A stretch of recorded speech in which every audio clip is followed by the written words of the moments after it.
नमस्कार ओडिया खबर YouTube channel को आपन को स्वागत। जदि आपण ओडिया रे खबर सुनिया पई चाहुचंती ताहेले ओडिया खबर यूट्यूब चैनल को सब्सक्राइब करंतु एवं बेल आइकन को मध्य ऑन करंतु।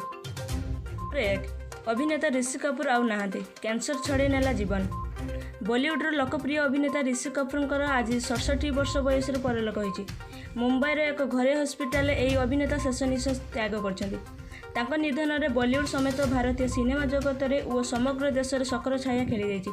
काली जड़े अभिज्ञ अभिनेता देहांत पर आज पुणी जड़े दिग्गज अभिनेता हराई सिने जगत। मृत्यु बेले तांकर पत्नी नीतू कपूर सेठार उपस्थित थिले।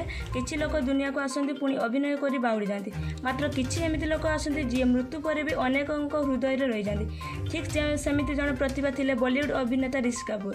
तेबे एही दुखर खबर निज ट्वीट रे शेयर करछन्ती अमिताभ बच्चन। अति भावुक होई से लिखिछन्ती ऋषि कपूर दुनिया छाड़ी चलीगले, मु बर्बाद हो गली। तांको वियोगरे मु संपूर्ण रूपे भांगी पड़ी। अन्यपटे ऋषि कपूर बड़ भाई रणधीर कपूर कहते ऋषि निश्वास प्रश्वास नेबार असुविधा होता। ऋषि कपूर गतकाली विलंबित राति मुंबई एक हॉस्पिटल भर्ती होते। कैंसर पीड़ित थे बॉलीवुड यही अभिनेता। अमेरिकार दीर्घ दिन है से चिकित्सित होते। गत सेप्टेम्बर मसरे से भारत फेरी। फेब्रुआरी मसरे दुई थर से हॉस्पिटल भर्ती होते। ऋषि कपूर निजर प्रथम फिल्म मेरा ना जकर पर जातीय चलचित्र पुरस्कार पाई। समस्त स्नेहर चिंटूजी बोली डाकुले। सेप्टेम्बर 4, 1952 मसीह ऋषि कपूर जन्म होता। से थिले महान अभिनेता पृथ्वीराज कपूर नाती और महान अभिनेता राज कपूर सुपुत्र। नंबर 2 4टी बस रे गंजाम रे पहुंचले प्रवासी ओडिया। गंजाम जिला को फेरिले सूरत रो आसिथिबा प्रवासी ओडिया श्रमिक। सूरत रो 228 प्रवासी ओडिया को नहीं आसिथिबा 4टी बस बुधवार रात जिले में पहुंची। पूर्व निष्पत्ति अनुसार 2टी बस शेरगढ़ पहुंची, अन्य 2टी बस धराकोट में पहुंची। धराकोट और शेरगढ़ तहसिलदार तत्वावधान में समस्त बस मेडिकल जांच तल को आसी। धराकोट 114 जन और शेरगढ़ 114 जन आदर्श विद्यालय परिसर रही व्यवस्था कराई।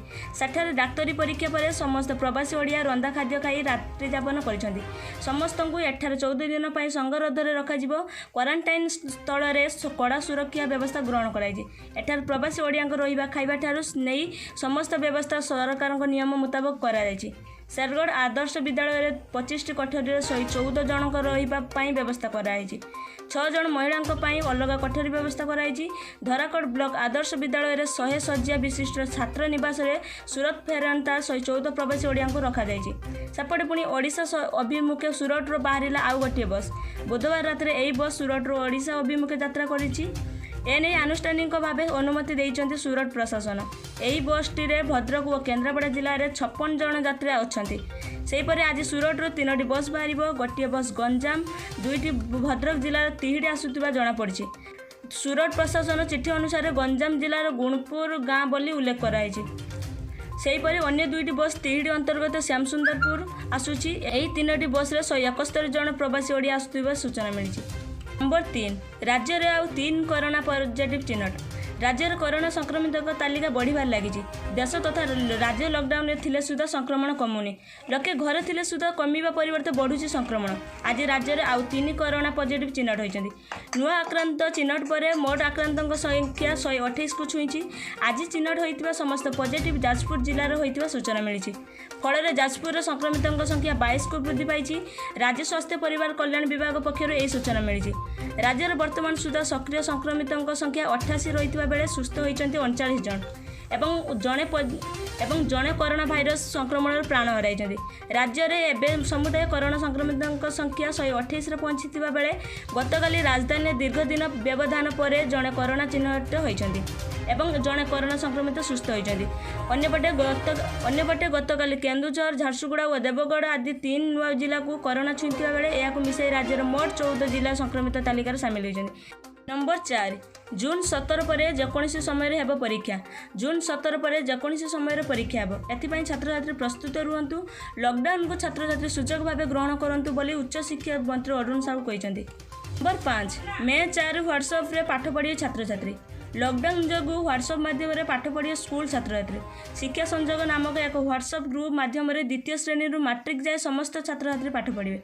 विभिन्न विषय प्रत्येक अध्याय पीडीएफ फाइल छात्र छात्री ग्रुप माध्यम पठाଯିବ।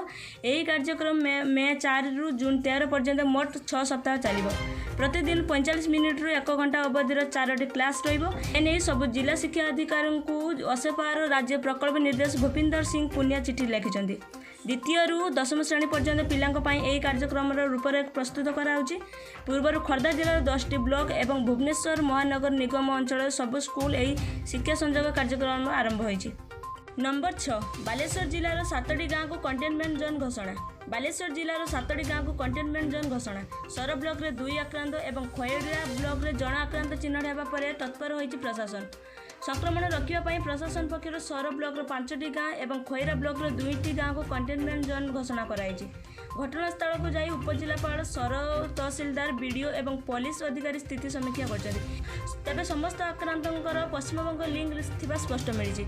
सर ब्लॉक चिन्हट होता 2 आक्रांत गत 5 तारिख में पश्चिमबंग फेरी उभय को क्वारंटाइन सेंटर में रखा जाइतिला।